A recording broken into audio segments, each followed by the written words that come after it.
ভাই আজকে বাজারের দাম কেমন? খুব ভালো। লাভ হবে তো নাকি?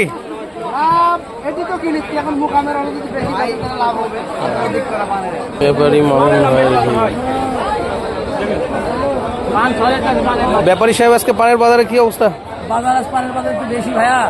দাম বেশি? হ্যাঁ দাম বেশি। তাও বিড়াকে 10 থেকে 15 টাকার মধ্যে। তাও তো বহুত পান কিনে ফেলছেন। হ্যাঁ, এটা আমাদের দাউকান্দি বাজারে একটা বড় ব্যবসায়ী। পান লাগলে আপনারা ওনার সাথেও যোগাযোগ করতে পারেন। আজকে পানের বাজারের অবস্থা কি? দাম কেমন পাচ্ছেন? খুব ভালো পাচ্ছি, কাজ করার চাইজটা ভালো। পানও তো মেলা কিনছেন তাইলে আজকে? আলহামদুলিল্লাহ। হ্যাঁ আচ্ছা, বহুত পান কিনছেন চাচা।